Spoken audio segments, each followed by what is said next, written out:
Right now, Pittsburgh's best sports show is about to begin. Call us or tweet us. We've got things to talk about on the Nightly Call. Thank you very much, Ken. Welcome, everybody, to the Allegheny Health Network Nightly Sports Call. I'm Josh Taylor, in tonight for Bob Pompiani. Bob and Rich are both in Charlotte getting ready for the Steelers' final preseason game tomorrow against the Panthers. And you know what?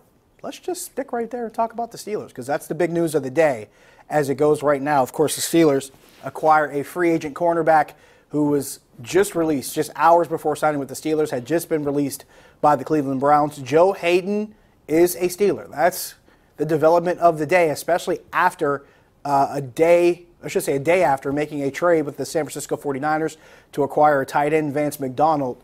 And to help me talk about that and some other things in studio from the Pittsburgh Post-Gazette is Gene Collier. And Gene, let's start with the basic stuff here. Joe Haden comes in as a free agent after getting cut by the Browns.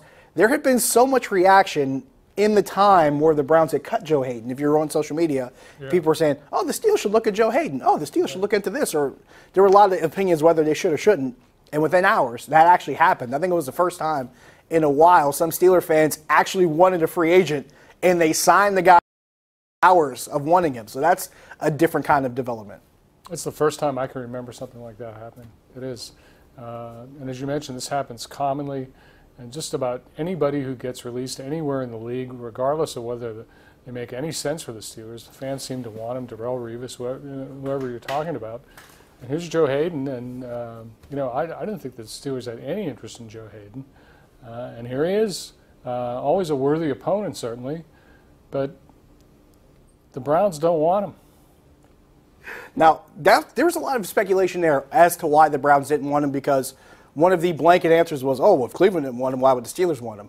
Then you look at the amount of money that was attached to his contract. They had just signed him to a new deal, I believe, a couple of years ago. I think it was a $68 million deal. And he's missed a lot of playing time, too. So missed a lot of time with injuries. Only 18 games played in the past two seasons. I think it would just be out of patience with him, but still, it's kind of funny.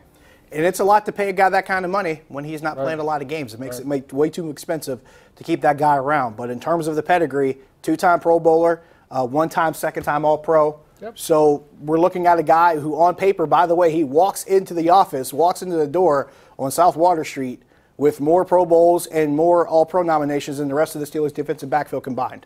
So I can think that gives him a pretty good pedigree to start out. That's a low bar, but still.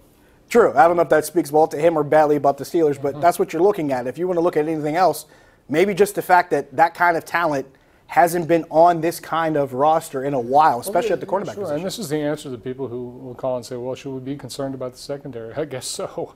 I think the Steelers were concerned enough to get Joe Haden. Yeah, you should be concerned about it. If anything, if you want to look at the last 2 days, the last 48 hours, they filled two positions that probably needed to be upgraded going into the final game of the preseason, and they do those two things in 2 days, and they don't have to break the piggy bank to do it. Now, the one thing that kind of sticks out, if you want to talk about salary cap issues, there was talk about a Stephon Tuitt extension still on the table, and by all indications, they still want to make that happen. But that means there's got to have something has to happen on the other end. There's another shoe that has to drop in order to pull that off. That sounds right. I do think that'll happen. But you're right, something else will have to happen. And I was surprised by the tight end move, too. I did not know that Mike Tomlin held his tight ends in some degree of suspicion, but apparently he did, enough to bring in, this guy, and, good luck to him. But, that was a surprise to me. Was it to you, Josh? A little bit. I think there was more of a surprise the way he described it. He said they weren't playing very varsity kind of caliber, but varsity quality. So, yeah, I guess that's a new term he's using, because he has a lot of different terms that he uses. Yeah. So now if you're not towing the line, you're not varsity. He likes to describe varsity reps. How can I see some varsity reps out here? I guess you could. Yeah, and the tight ends were varsity quality, so he was looking for varsity. Yeah, so maybe varsity will be the theme of the season. We'll see about that.